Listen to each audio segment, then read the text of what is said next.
자, 오늘 말씀 보겠습니다. 창세기 5장 28절에서 29절하고 32절 말씀을 보도록 하겠습니다. 라멕은 182세에 아들을 낳고 이름을 노아라 하여 이르되 여호와께서 땅을 저주하심으로 수고롭게 일하는 우리를 이 아들이 안위하리라 하였더라.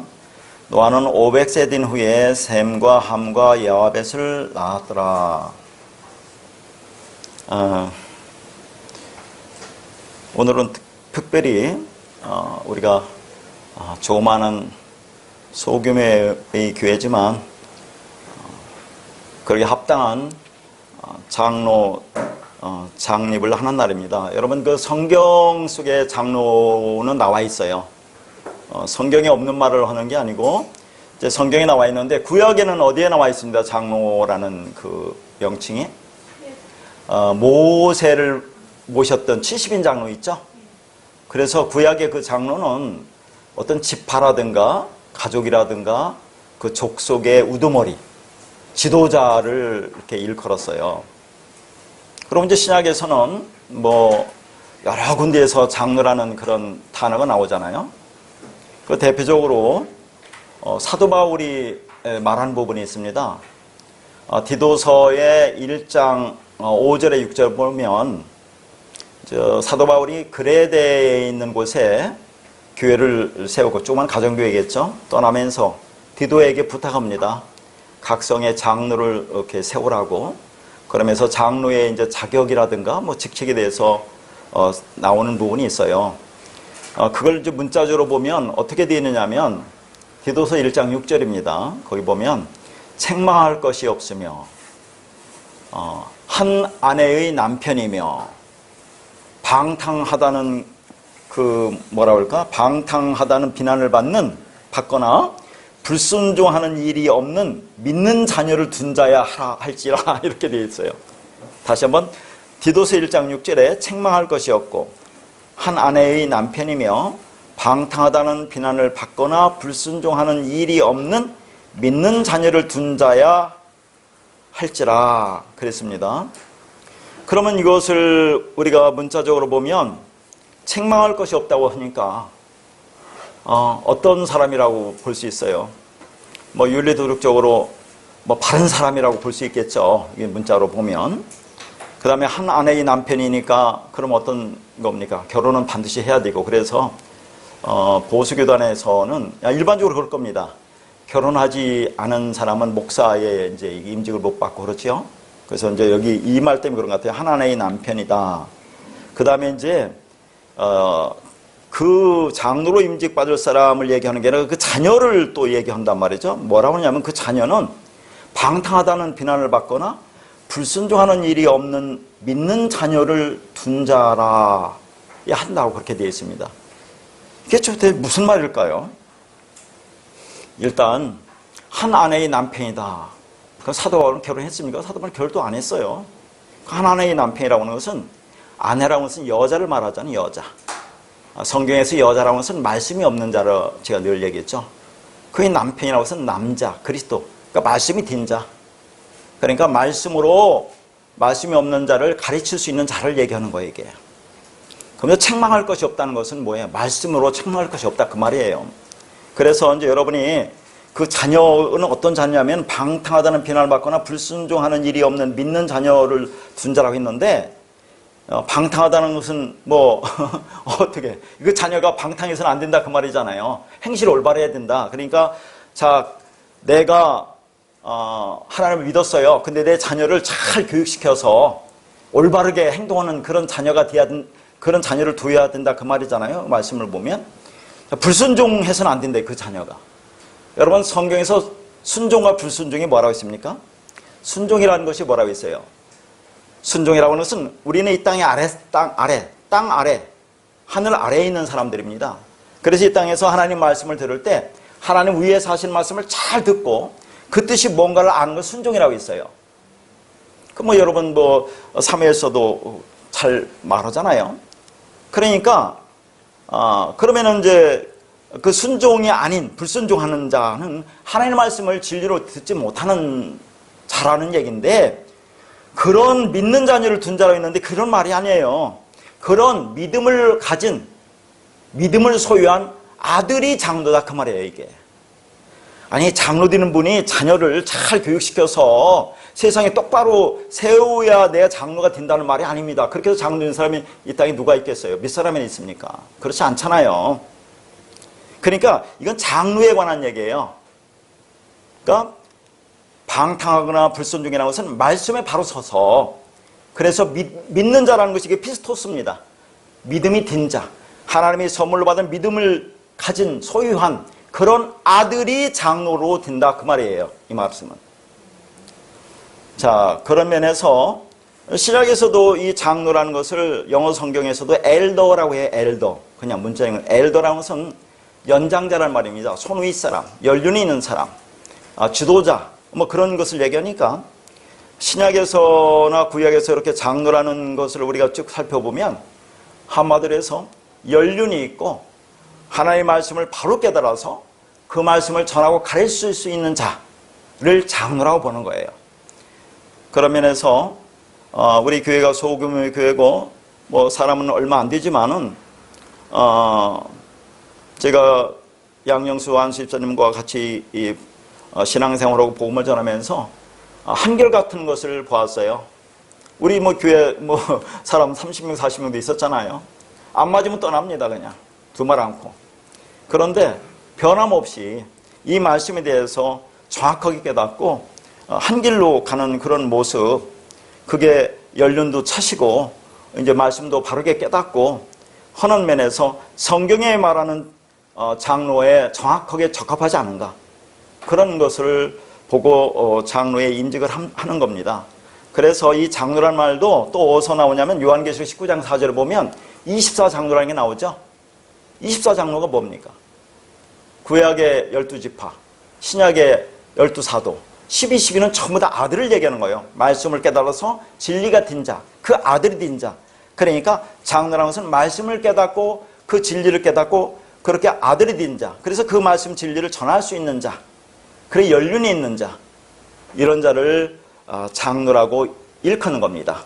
근데 이제 오늘날은 이것이 이제 어떻게 변했냐면 말씀을 전하는 목사와 그 다음에 치리장로, 그러니까 행정장로로 이렇게 이제 오늘날 이렇게 나눠졌는데, 어쨌든 간에 성경에서 말하는 그 장로가 무엇인지, 그래서 저는 말씀에 근거해서 또 두 장로님이 이제 다른 데서 임직을 받으셨지만 다 찬성하시고, 또 다른 우리 뭐 몇 분 안 되는 분도 100% 찬성하시고, 그렇게 해서 오늘 장로를 임직을 하게 됐습니다. 뭐 일반 교회에서는 성대하게 잔치도 하고 막 하는데 원래 저는 그런 것을 또 원치도 않고 또 시국인지라 그렇게 간단하게 이게 두 분만 더 모시고 오늘 말씀을 보면서 끝나고 간단하게 행사를 하겠습니다. 어쨌거나 늦게라도 이렇게 장로 임직 받은 우리 양영수 안수집사님에게 마음으로 많이 축복해 주시기를 바라겠습니다.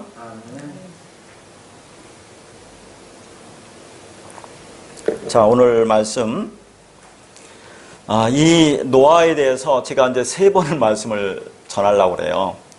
오늘 이제 2번째죠. 지난주는 제가 사정이 있어서 말씀을 전하지 못했고, 2주 전에 첫 번째 노아에 대해서 말씀을 전했고, 오늘 2번째, 다음 주는 이제 3번째로 노아에 관해서 말씀을 전할 건데요. 아마 상황에 따라서 그냥 제가 영상으로 올려야 될 상황이 되지 않겠나. 지금 상황이 오늘 또 지금 1000명이 넘었다고 그렇게 소식도 오고 3단계가 되고, 그것도 여러분도 또 걱정스럽고, 또 국가의 명령 지침도 우리가 따라주는 것이 올바른 것 같고, 그래서 이제 어쨌든 그렇게 상황에 따라서 그렇게 하도록 하겠습니다. 그래서 오늘 아니면 이해가 너무 옮길 것 같아서 이렇게 했으니까 그렇게 아시고요.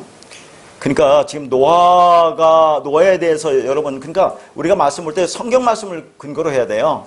노아에 대해서, 노아라는 이름에 대해서 지금 뭐라고 하고 있나를 보세요. 29절. 다시 한번 볼까요?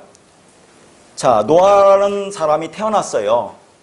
그래서 이름을 노아라고 하고 뭐라고 하냐면 여호와께서 땅을 저주하심으로 수고롭게 일하는 우리를 이 아들이 안위하리라. 이게 노아에 관한 설명이에요. 자, 창세기 5장에는 아담의 계보가 나옵니다. 그렇죠? 아담의 계보. 거기 10명이 등장해요. 아담부터 노아까지 10명이 등장합니다. 이 10명이 어디에도 그대로 등장하죠? 어디에 등장합니까? 누가복음 3장. 누가복음 3장에 보면 예수 그리스도로부터 해서 위로 쭉 올라가는데 그 끝에 10명이 그대로 나와요. 여기 창세기 5장에 나오는. 그래서 그 창세기 5장에 나오는 10사람을 그리스도의 계보라고 하는 거죠. 하나님의 계보, 하나님의 백성, 하나님의 아들, 진리가 된 자, 완성이 된 자, 구원을 받은 자라고 하는 겁니다. 우리가. 그래서 그런데 그 중에서 특별히 그 10명 중에서 이름에 대해서 설명하는 것은 노아밖에 없어요. 하나님이. 노아가 얼마나 중요하면 하나님이 노아가 누군지를 좀 설명한단 말이죠. 그 설명하는 내용을 보니까 이 노아가 태어났는데 하나님이 땅을 저주하신대요. 그래서 저주를 받으니까 수고롭게 일할 수밖에 없잖아요. 우리가. 그런 우리를 이 노아가 안위한다는 그런 말이에요. 도대체 이게 무슨 말이냐 하는 거죠. 자, 이 말씀은 여러분 어디 말씀과 또 같은 말씀 같아요. 제가 한번 언뜻 말씀드렸는데 신약에 가서 예수님이 하신 말씀 있죠. 오늘 마지막으로 볼 말씀인데 마태복음 11장 28절에서 30절 보면 예수님 뭐라고 합니까? 수고하고 무거운 짐진 자들아 다 내게로 오라 내가 너희를 쉬게 하리라. 그 말이에요. 이게 다 같은 거 보세요. 자, 예수님께서는 수고하고 무거운 짐을 진 자 와라 내가 쉬게 한다고 했어요. 근데 여기 창세기 5장 29절에 하나님이 노아에 대한 이름을 설명해서 뭐라고 하냐면 땅을 저주하심으로 수고롭게 일하는 이 아들 노아가 안위하리라 그렇다 그런 말입니다. 이 말씀과 신약에서 예수님 하신 말씀과 똑같은 말씀이다 하는 얘기예요. 어떻게 똑같은가를 우리가 봐야 돼요. 차이는 있죠. 겉으로 볼 때. 예수님께서는 수고하고 무거운 짐을 지었다고 그래요. 그럼 수고하고 무거운 짐을 누가 졌습니까? 우리 스스로가 진 거죠. 또 이런 걸 가지고 지금 코로나가 온 세상을 덮고 있고 경제는 안 좋고 정치판은 엉망이고 그런 속에서 이 땅에 사는 내 백성들 얼마나 수고하고 고생하니 내게로 와라 내가 편히 쉬겠다 그런 말을 하는 게 아니에요. 여기서 그 수고하고 무거운 짐이 뭐겠어요 여러분? 무엇 때문에 수고하고 무거운 짐을 우리가 지고 가는 겁니까? 율법.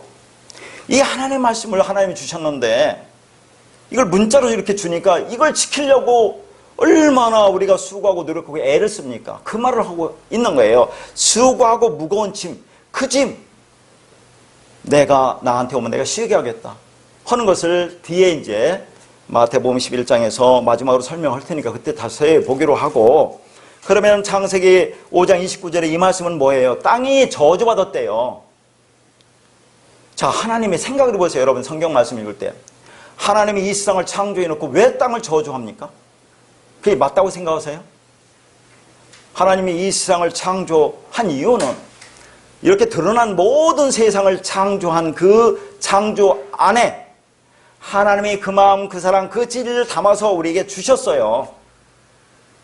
그런데 땅이라는 것은 우리를 얘기하는 겁니다. 이 땅에 땅으로 태어난 육적으로 태어난 율법으로 태어난 우리가 하나님의 그 창조한 그 모든 것 안에 담겨있는 진리를 보지 못하고 드러난 것을 보고 그것을 내가 열심히 행해서 이루려고 하는 것이 땅이 저주받은 거예요.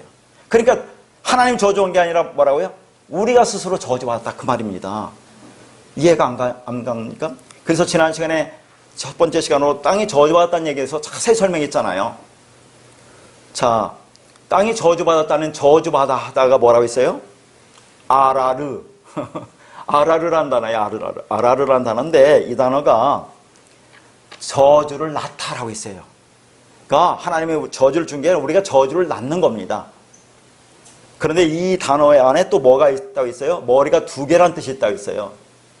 그러니까 인간은 두 개의 머리를 가지고 모든 것을 둘로 봅니다. 하나님이 말씀을 줬는데 이것을 둘로 본다는 얘기죠.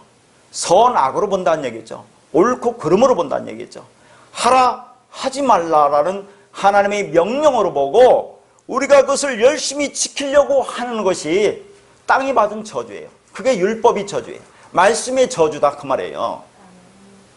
그러니까 그런 말씀을 우리가 겉으로 문자적으로 봐서 내가 열심히 행해야만이 하나님이 기뻐하시는 거야.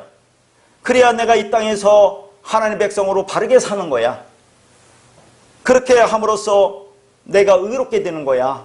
하라고 열심히 행하는 그 자체가 이 땅에서 수고롭게 일할 수밖에 없는 우리 현실을 말한다 그 말입니다. 그렇게 수고롭게 하는 이 우리를 이 노아가 안위한다. 노아라는 뜻이 뭐라고 했어요? 노아흐 안식이에요. 노아 자체가 안식입니다. 노아 이름 자체가 안식이에요. 그렇게 우리에게 안식을 주어서 우리를 위로하는 겁니다. 이 위로하다도 이제 마지막 세 번째 시간은 위로 안위하리라는 단어를 볼 텐데 이것이 다음에 다 써줄게요. 나함이라는 단어입니다. 나함. 이 나함이라는 단어가 신약으로 오면 파라칼레오예요. 파라칼레오. 위로하다, 애통하다. 그럼 여기서 오는 것이 뭐냐면 파라클레토스. 성령이라는 게 와요. 위로하는 자. 우리를 돕는 자. 그러니까 구약의 위로하다 나함이라는 거에서 인칭대명사로서 하면 메나함이라는 단어예요. 그게 위로하는 자인데 신약으로 오면 파라클레토스 위로하는 자 성령이라는 의미가 있습니다. 그러니까 노아는 어떤 의미를 갖고 있어요? 자, 이 땅에 우리를 위로하고 돕는 자로 오신 보혜사인 예수 그리스도를 모형하는 것 동시에 예수는 육을 가지고 있기 때문에 우리에게 영원한 위로를 줄 수가 없어요. 위로를 주러 왔지만 그 말씀 우리에게 줄 수가 없습니다. 그래서 죽을 수밖에 없어요. 죽어서 부활해서 오신 분이 뭡니까?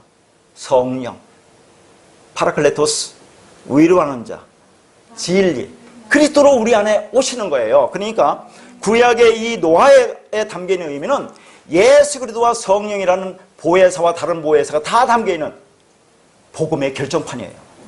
그러니까 우리가 복음하면 예수님이 이 땅에 오셔서 신약에서 말씀하신 그것만 복음이라고 하는데 복음은 창세기 1장 1절부터 복음이 진행되는 겁니다.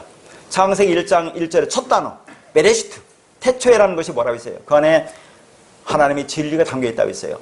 그리고 1장 1절에 태초에 하나님의 천지를 창조하시니라가 5마디입니다. 5글자. 어디에 나오는 거예요? 고린도전서에 나오는 5마디를 말하는 것이 1만 마디 방언하는 것보다 낫다라는 그 말이에요. 그게 여기부터 시작해서 요한계시록 마지막 은혜로 끝나요. 그러니까 하나님 말씀은 창세기 1장 1절 첫 단어부터 요한계시록 마지막 장까지 마지막 보세요. 은혜로 끝나지. 예수 그리스도의 십자가의 은혜만을 증거하지 거기에서 인간이 어떻게 해서 이 땅에서 내가 잘 되고 훌륭하게 되고 멋있게 되고 인격적으로 도덕적으로 깨끗하게 되고 그렇게 하나님을 잘 믿었더니 내가 뭔가 이룰 수 있고 그런 나에 관한 나의 유익을 위한 말씀은 하나도 없다 그 말입니다. 오직 생명을 전해주겠다. 이 말씀을 깨달으면 그게 생명이야. 하나님은 그것밖에 전하는 것이 없다 그 말입니다. 그런데 우리는 육으로 태어나잖아요. 육. 그래서 창세기 6째 날 인간이 태어나는 거 그걸 육이라고 하고 아라비아 숫자도 우연히 6이에요. 육체, 육신의 생각, 율법적 본성으로 태어나요. 그러니까 육으로 태어나니까 이 땅의 모든 사람은 말씀을 육으로밖에 못 봐요. 그러니까 성경이 뭐예요? 66권이죠. 66으로밖에 못 보는 거예요. 그러니까 나라는 육과 성경 66권을 전부 다 육으로 보니까 그게 우리가 666이 된다 했어요. 요한계시록 13장 18절에 666이 뭐라 했습니까? 사람의 수, 짐승의 수, 짐승의 이름, 짐승의 표. 이름이 뭐라 했습니까? 말씀이라고 했죠? 짐승의 말씀. 짐승의 말씀이 뭐예요? 말씀을 진리로 보지 못하면 그게 짐승의 말씀이 되는 겁니다. 그러니까 그렇게 말씀을 율법으로 깨닫고 율법으로만 행하려고 하는 것은 그게 짐승의 말을 가지고 있다 그 말입니다. 그게 666이라는 뜻이지 무슨 뭐 그게 베리칩이라든가 바코드라는 그런 멍틀이 같은 말에 현혹되지 말라는 거예요. 하나님은 그런 말을 한 적이 없습니다. 오직 생명에만 관심이 있는 거예요. 그래서 그렇게 우리가 볼 수밖에 없는 우리 두 마음, 에피뚜미아, 탐욕, 탐심. 그러니까 창세기에서 하와가 말씀을 보니까 선악과가 말씀이에요. 이 말씀을 보니까 먹음직하고 보암직하고 지혜롭게 할 만큼 탐스러우니까 그 따먹는 거 아닙니까? 우리가 말씀 보면 그렇게 하고 싶어요. 이걸 하면 뭔가 될 것 같아요. 하나님을 기쁘시게 할 것 같아요. 내가 이 땅에서 뭔가 훌륭한 사람이 될 것 같아요. 그런 것이 두 마음으로 갖고 말씀을 두 개로 보는 것이고 탐욕, 탐심이라는 거라고 하는 겁니다. 우리는 여기에서 죽어야 돼요. 내가 머리가 부서져야 돼요. 그래서 그 머리가 부서져서 예수의 머리가 붙어서 그 예수의 머리 위에서 우리 인생이 끌려져 가야 됩니다. 그게 생명이에요. 그러니까 요한복음 19장에서 예수 그리스도가 뭐라 합니까? 다 이루었다고 머리를 숙이고 영혼이 떠나갔다고 했죠. 머리를 숙이고 머리가 멀리 보내지고 영혼이 성령으로 우리 안에 보내졌다 그 말이에요. 머리가 우리 안에 보내지니까 그래서 복음서에서 예수님이 내가 머리 둘 곳이 없다고 했던 그 예수님이 머리 둘 곳이 없다는 것이 그분이 있을 곳이 거처가 없다는 말이 아니에요. 내 백성이 없다 그 말입니다. 왜? 아직 십자가에 죽지 않았기 때문에 그 얘기를 하는 겁니다. 이제 죽고 머리가 우리 안에 와서 그 말씀 진리를 깨닫는 자들이 그 머리에서 우리가 이제 살아가게 된다 그 말입니다. 그러면 그게 완성인 거예요. 그러면 나를 주장할 수 있겠어요? 그분이 내 머리에 대해서 나를 이끌어가는데 나는 주장할 수 없잖아요. 나는 죽은 거예요. 내가 그리스도와 함께 십자가에 못 박혀 죽었나니가 된다니까요. 나를 자랑할 수가 없어요. 내 의견이 나올 수가 없어요. 육신의 생각이 죽어야 돼요. 그러나 우리는 육을 입고 이 땅에 살아가기 때문에 그렇게 안 돼요. 되다가도 어느 순간에 원위치로 들어오잖아요. 잔잔한 호수에 돌멩이 던져보세요. 그 호수가 얼마나 꽁쳐물이 이릅니까? 그것이 인간이에요. 인간을 보려면 어디서 보여야 됩니까? 사사기 한번 읽어보세요. 처음부터 끝까지 인간의 모습이 어떻게 나오나? 그게 인간이라는 겁니다. 성경을 그래서 너희들 인간이 어떤 존재인지를 아니? 그걸 보여주는 거예요. 그러니까 너희들은 안 돼. 그러니까 나한테 와라. 내 은혜 안에 거하라. 내 안에 오면 내가 쉬게 하리라. 진리를 알지니 진리가 너희를 자유케 하리라고 하는 것입니다. 자, 그래서 그 10번째 마지막으로 오는 그 아들 노아가 땅이 받은 저주인 율법이 저주, 수고로에서 노아의 안식과 쉼과 휴식과 해방의 7. 안식이 뭐예요? 7이죠. 하나님 6일 동안 창조하고 7일날 안식하셨죠. 그게 완성입니다. 7. 노아가 안식이에요. 7요. 7을 약속하고 완성하는 10번째로 완성하는 안위하는 자, 위로하는 자, 파라클레토스, 성령으로 오셔서 우리에게 구원의 복음을 전해주고 있는 겁니다. 구약에도. 이것을 듣고 깨달으면 더 이상 성경 볼 거 없어요. 완성이에요. 그러나 인간은 계속 망각의 동물이기 때문에 또 육을 입고 있기 때문에 듣지 않으면 안 돼요. 들었던 말 또 듣고 들었던 말 또 듣고. 그래서 그 말씀에서 일생을 살아가면서 죽는 겁니다. 이 광야 40년이라는 그런 것이 뭐예요? 우리 양육의 기간이에요. 요한계시록 나오는 한때, 두때, 반때, 1260일, 42달, 반일에 그것이 우리 양육의 기간이다 하는 얘기예요. 성경에 그대로 나왔어요. 너희가 하나님이 예비하신 곳 광야에 가서 나의 말씀에서 양육받으리라 그런 말을 하잖아요. 그것이 우리 양육기간이기 때문에 우리는 듣고 알았다 하더라도 계속해서 말씀을 또 보고 또 보는 겁니다. 그러니까 창세기 5장 29절 노아에 관해서 말하고 나서 6장부터 10장까지 노아에 관한 설명이 길게 기술돼요. 그러니까 노아의 홍수가 나오는 거 아닙니까? 결국 이걸 깨닫지 못한다면 죽는 겁니다. 그 몇 명만 구원받아요? 8명만 받는 거예요. 8이라는 의미는 알죠? 8이 할례입니다. 예수님도 6으로 죽고 7로 안식하고 8로 부활하는 거예요. 그렇게 돼야 돼요. 이게 부활이야? 할례가 뭡니까? 피가 잘라지는 거죠. 내 육신이 죽는 거예요. 내 육신, 마음의 그 두꺼운 그런 생각. 그래서 모든 것을 나의 뜻대로 보고 나의 생각대로 하는 그 생각이 죽어야 된다. 그게 할례입니다. 마음의 할례를 받으라 하는 거죠. 자, 그런 의미가 이제 이 노아에 관해서 쭉 담겨 있는 겁니다. 그러니까 땅에 받은 저주는 율법이 저주고 하나님의 말씀의 저주라고 있어요. 이 율법이 저주를 받은 상태, 그 저주받은 땅으로 그냥 머물러 있으면 진리가 뭔지도 모르고 율법에 무거운 짐을 지고 수고롭게 일하는, 이걸 예수님이 말씀하신 복음으로 설명하자면 뭐라고 있어요? 이게 지난 시간에 봤죠? 진짜 보지 못하는 상태예요. 이걸 그 상태로 머물러 있으면 그게 저주받았다라고 했죠. 어디서 그렇게 얘기했습니까? 요한복음 보면 예수님이 날 때부터 맹인된 자를 고치시는 장면이 나와요, 안 나와요? 근데 바리새인들이 시비를 걸어요. 자, 왜 시비를 겁니까? 그날이 안식일 날이에요. 그러면 유대인들은, 바리새인들은 이 안식일을 어떻게 봅니까? 절대로 이래서는 안 돼요. 손끝 하나 까딱해서는 안 돼요. 근데 예수님이 일을 내서 병을 고쳐줬다는 얘기예요. 그걸 갖고 시비를 거는 겁니다. 그 예수님이 뭐라 합니까? 자, 보지 못하는 맹인이라고 하면 너희가 지혜가 없거니와 본다고 하니 지혜가 그대로 있다, 그런 말입니다. 본다고 하니까 지혜가 있대요. 그게 무슨 말입니까? 자, 생각해보세요. 그게 성경을 문자대로 보면 듣거나 안 듣거나. 맹인이 되면 지혜가 없대요. 그럼 이 땅에 맹인으로 태어나면 지혜가 없습니까? 자, 예수님이 말씀하는 거예요. 맹인이 되었더라면 네가 지혜가 없거니와 본다고 하니 지혜가 있다고 그런 말을 하는 거예요. 하거든요. 그럼 이 땅에 맹인으로 태어나면 지혜가 없습니까? 그리고 정상적으로 이렇게 우리가 뭘 보면 지혜가 있어요? 그런 말이 아닐 거 아닙니까? 그게 무슨 말이에요? 예수님이 이제 바리새인들을 지금 에게 얘기하는 겁니다. 그들이 본다고 하는 게 뭐예요? 뭘 보고 있어요? 바리새인들은 지금 안식일 날 일을 했잖아요. 일을 하지 말아야 되는데 일을 했단 말이죠. 말씀을 율법으로 보고 있어요. 율법으로 행해야 될 것으로. 왜 일을 하니? 일을 하지 말아야 되는데 이 바리새인들은 안식일을 일을 하면 안 되는 걸로 봐요. 그러니까 말씀을 율법으로, 규범으로 행위를 지켜야 할 것으로 보고 있어요. 말씀을 그렇게 보면 네가 죄가 있는 거야, 그 말입니다. 그러니까 성경에 말하는 죄는 윤리도덕적인 죄를 얘기하는 게 아니에요. 하나님은 하나입니다. 말씀 진리인데 이것을 율법으로 보고 자꾸 행하면 그럼 하나님과 우리는 합해질 수가 없어요. 연합될 수가 없어요. 내가 그 말씀이 돼야 내가 연합되는 거죠. 그러니까 요한복음이 뭐랍니까? 너희가 내 안에, 네가 내 안에.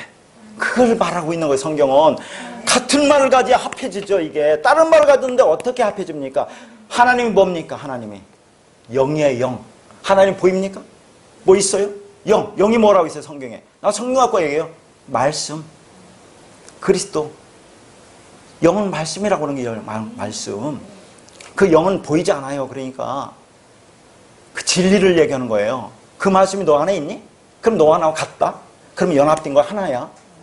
그걸 얘기하는 거예요. 전부 다. 그러니까 너 보지? 바리새인들. 말씀을 율법으로 보지? 행할 걸 보지? 그럼 너 지혜가 그대로 있는 거야. 그 얘기를 하는 거라고 했습니다. 그래서 그런 상태로 교회를 다니며 하나님을 믿는다고 하면 죽을 때까지 하나님은 나 예배의 대상이 될 수밖에 없어요. 자, 여러분 지금 하나님을 예배를 드리는 겁니까? 여러분이 예배를 받는 겁니까? 예배를 받는다고 했어요. 하나님을 이 땅에 예수님 뭐라고 했습니까? 나는 섬김을 받으러 온 게 아니라 섬기러 왔다고 했죠. 어떻게 하나님이 우리를 섬길 건데요? 말씀으로 섬겨야 그런 말씀이기 때문에 하나님의 말씀을 똑바로 줘서 그 말씀을 우리가 가지면 그게 하나님을 섬기는 거예요. 하나님이 감사해요. 그게 우리가 하나님을 섬기는 게 아니라, 그러니까 우리가 지금 이 시간에 예배를 하나님께 드리는 게 아니라 찬양하고 헌금하고 말씀 듣는 거 예배를 드리는 게 아니라 하나님이 주시는 말씀을 대언자를 통해서 줄 때 그 말씀을 받는 것이 하나님으로부터 예배를 받는 거라 그 말입니다. 이 땅에서 인간이 할 수 있는 것은 아무것도 없습니다. 그러니까 노아가 이 땅에 와서 우리에게 지금 복음을 전해주고 있는 거예요. 예수와 성령의 역할을 하고 있는 겁니다. 그래서 우리는 땅에 받은 저주라는 것은 말씀을 율법으로 보고 내가 행하려고 하는 게 저주라고 있어요. 그러면 그걸 지키기 위해서 우리는 이 땅에 수고롭게 일할 수밖에 없거든요. 근데 이 말씀을 잘 깨달으면 그럴 필요가 없다 그 말입니다. 아무것도 하지 말라는 말이 아니라고 있어요. 이제 내가 깨달으면 성령이 뭐예요? 죄와 사망의 법이 아니라 생명인 성령의 법이 나를 이끌어갑니다. 진리가 이끌어가요. 그러면 진짜 행함이 나옵니다. 누가 하라고 해서 하는 게 아니라 내 안에서 우러나는 진짜 생명의 감사한 행함이 나온다 그 말이에요. 근데 그렇지 못하는 것을 뭐라고 하냐면, 그러면 이게 전한 시간 뭐라고 했습니까? 하나님을 다른 하나님을 섬기는 거라고 했죠? 잘 이해합니까? 하나님을 다른 하나님을 섬긴다는 게 뭐라고 했어요? 자, 또 얘기하는 거야. 하나님은 왜 하나님이라고 합니까? 하나기 때문에, 모노게네스, 진리기 때문에 하나라고 하는 거예요. 근데 우리가 그 하나님을 그 진리로 섬기지 못하고 행위로 율법으로 하려고 하면 하나님을 다른 하나님으로 섬기는 거예요. 그분은 그분이 아니잖아요. 여러분 한번 물어보겠습니다. 귀 신하고 하나님 할 때 신하고 뭐가 달라요? 귀 신하고 하나님 신하고?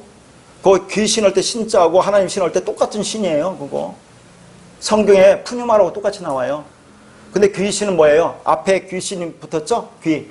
그걸 원문으로 하면 이제 복잡한데 더러운 말이란 말이에요. 귀신은. 그러면 우리가 얘기할 때 하나님 영이라고 하는데 더 정확히 얘기하면 뭐라고요? 성령이라고 해요. 성령. 성령은 푸니마 하게오스라고 그래요. 깨끗한 말. 그러니까 자, 성경은 너가 더러운 말을 가졌느냐 깨끗한 말을 가졌느냐 얘기하는 거죠. 깨끗한 말은 하나님, 성령을 얘기하는 거예요. 그리스도의 영, 하나님의 영, 성령, 깨끗한 말, 진리, 그리스도. 더러운 말, 귀신의 말. 그러니까 우리가 이것을 내가 행해서 뭘 하나님한테 들으려고 하면 그걸 뭘 섬기는, 내가 귀신을 섬기는 거라 그 말이에요. 더러운 말을 섬기는 거. 왜 내가 그 더러운 말을 가지고 있기 때문에, 율법을 갖고 있기 때문에. 그러면 그걸 뭐예요? 내가 나를 섬긴다고 했죠. 하나님이 그 하나님이 아니라니까요. 그럼 내가 나를 섬기는 거예요. 이걸 우상숭배라고 했죠. 다른 게 우상숭배 아닙니다. 성모 마리아의 상에 가서 절하고 절에 가서 불상 앞에서 절하고 제상 차려놓고 절하는 게 우상숭배입니까? 그게 신이에요? 아니잖아요. 그런 거 갖고 얘기하는 게 아니에요. 신은 하나밖에 없어요. 하나. 그 하나를 어떻게 보느냐가, 이게 바르게 보느냐 우상이냐 그거 따지는 거라니까요. 이걸 진리로 보지 못하고 율법으로 행하려고 해서 그분을 기쁘게 해드리려고 열심히 행하는 것이 우상숭배예요. 그게 다른 게 아니라. 이 땅에 하나님이 어디가 있습니까? 한 분이지. 엉망으로 하는 거죠. 그래서 이런 모습을 사도 바울이 신약에 봐요, 여러분. 자, 자의적 숭배라고 해요. 자의적 숭배. 자의적 숭배가 뭐예요? 자, 이제 골로새서를 보겠습니다. 골로새서 여러분 이제 원문에 여기부터 지금 출발할 텐데요. 골로새서 2장 13절하고 14절하고 20절에서 23절인데 원래 이제 8절부터 다 보여야 되는데 시간도 없고 그거 다 하자면 이제 오래 걸려서 이렇게 필요한 말만 뽑았습니다. 자, 제가 읽어볼게요. 한번 잘 보세요. 여러분 잘 생각해 보세요. 골로새서 2장 13절에서 14절 또 범죄와 육체의 모할례로 죽었던 너희를 하나님이 그와 함께 살리시고 우리 모든 죄를 사하시고 우리를 거스르고 불리게 하는 법조문으로 쓴 증서를 지우시고 제하여 버리사 십자가에 못 박으시고. 자, 결론이 20절부터 23절입니다. 잘 보세요. 율법에 대해서 뭐라고? 이 율법에 대해서 얘기하는 거 하나님이 지금. 너희가 세상의 초등학문에서 그리스도와 함께 죽었거든. 어찌하여 세상에 사는 것 같이 규례에 순종하느냐. 곧 붙잡지도 말고 맛보지도 말고 만지도 말라 하는 것이니 이 모든 것은 한때 쓰이고는 없어지리라. 사람의 명령과 가르침을 따르느냐. 이런 것들은 자의적 숭배와 겸손과 몸을 기롭게 하는 데는 죄 있는 모양이나 오직 육체를 따르는 것을 금하는 데는 조금도 유익이 없느니라.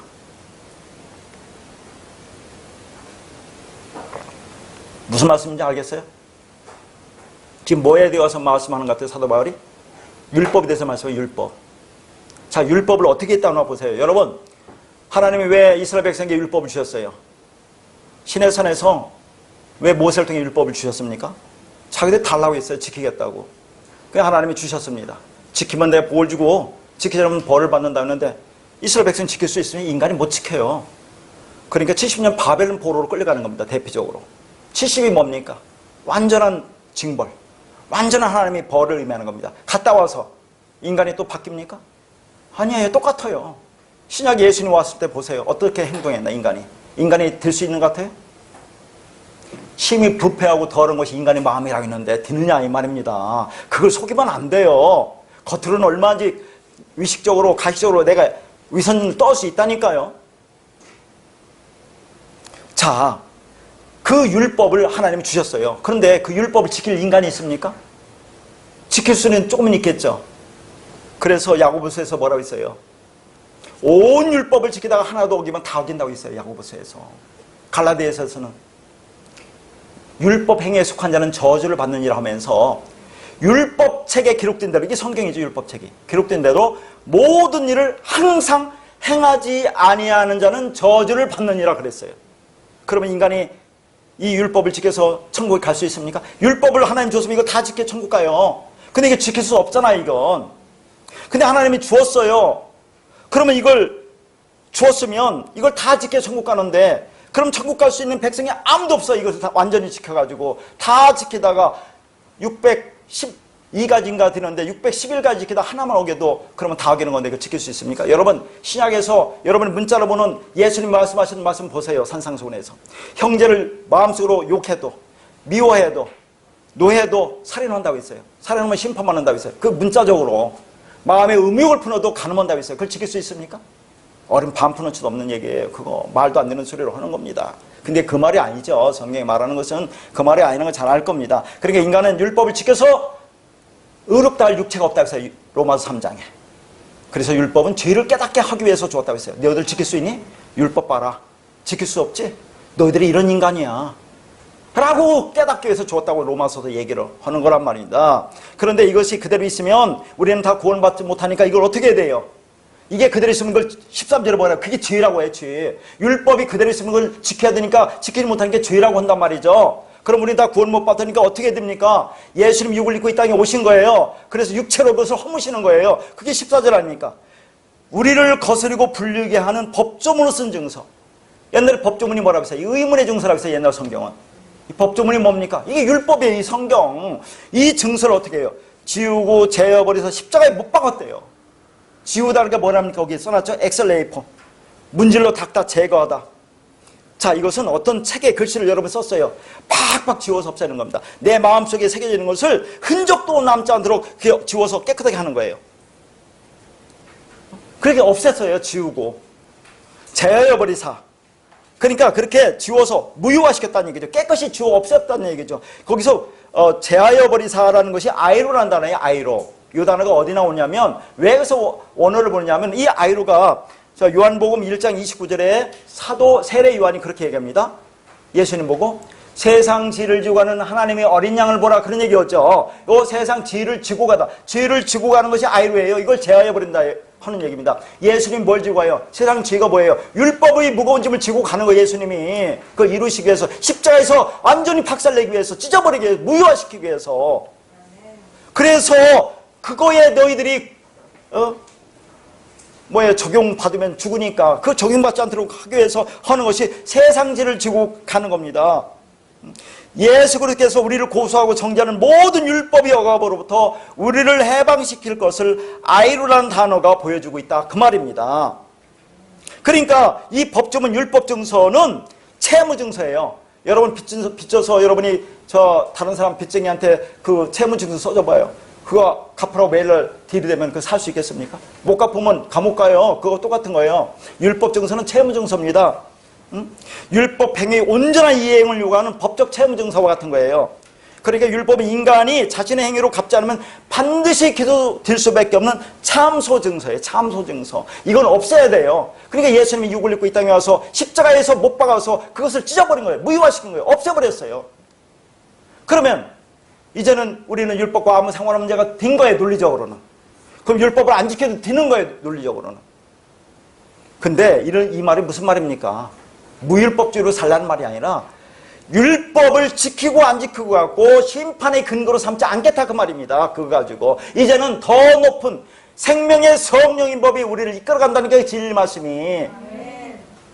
그러니까 그 말씀에서 이끌어가면서 진정한 행함이 나오는 거예요. 이제는 나도 물론 행함, 나를 자랑하지 않는 행함. 여러분 교회에서 좀 해보세요. 자기 자랑이 나오나 안 나오나.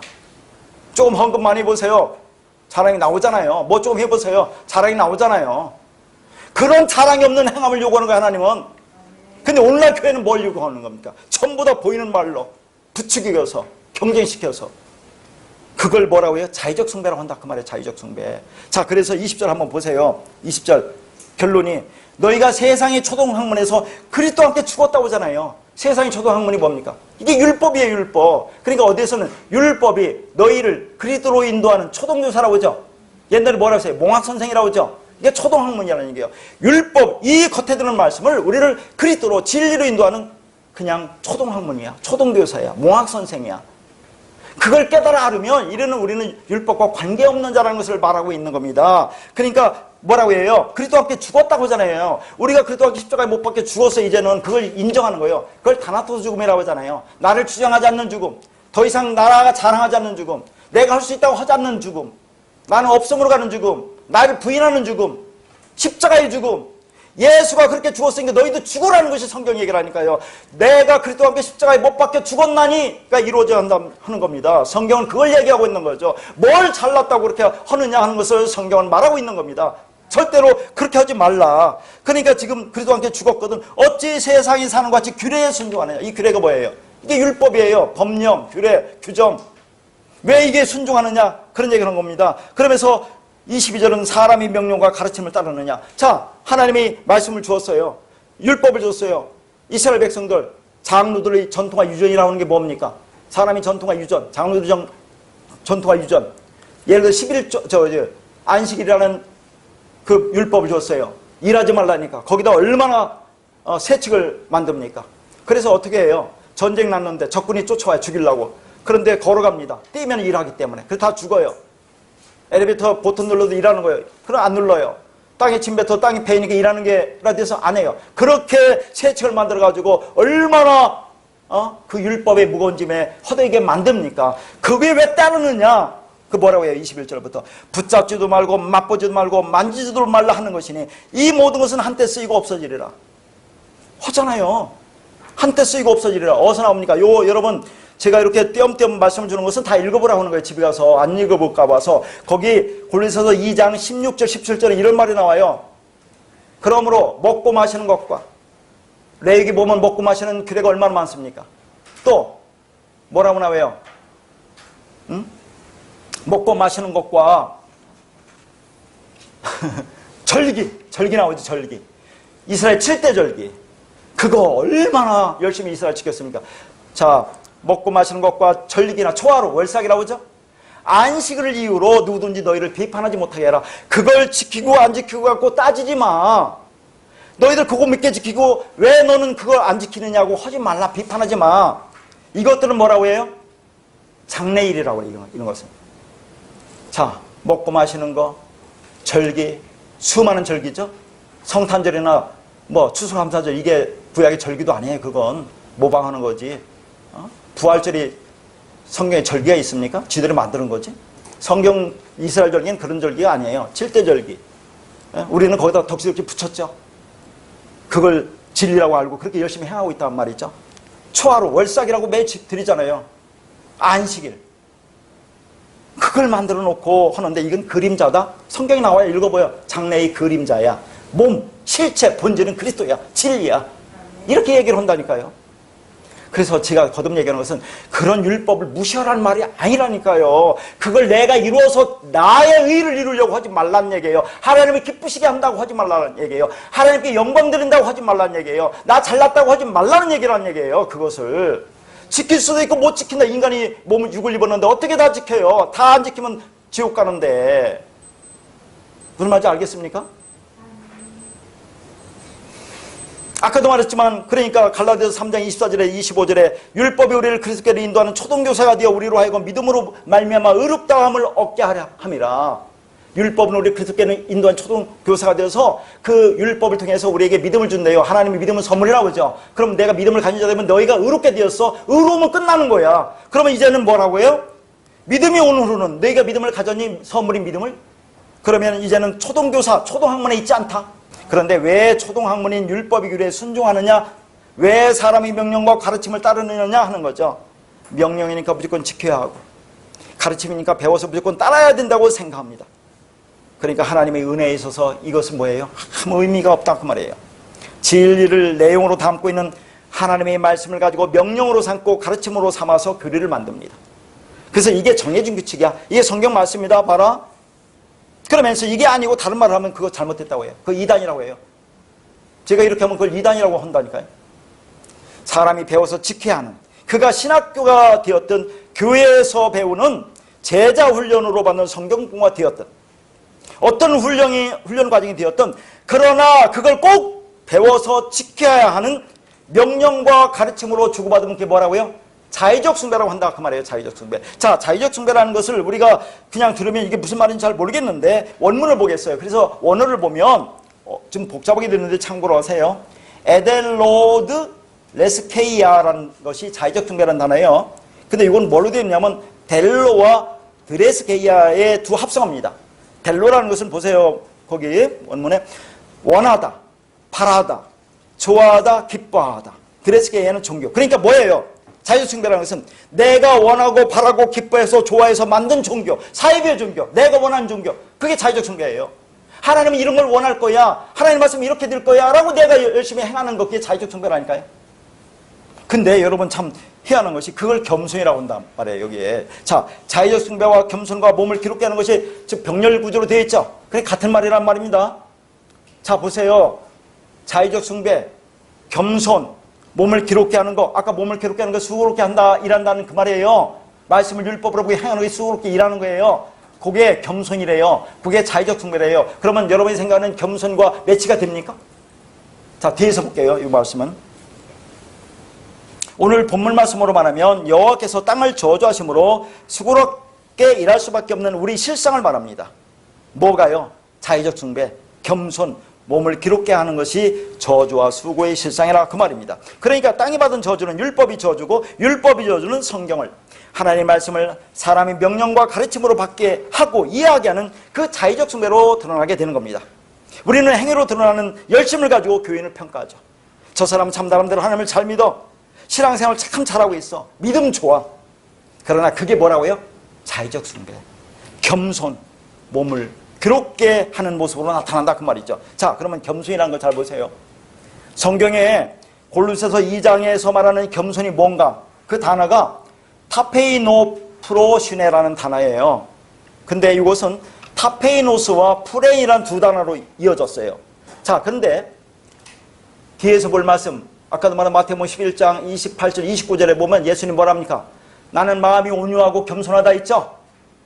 예수님 말하는 겸손과 여기서 자의적 숭배라고 말하는 겸손은 단어가 달라요.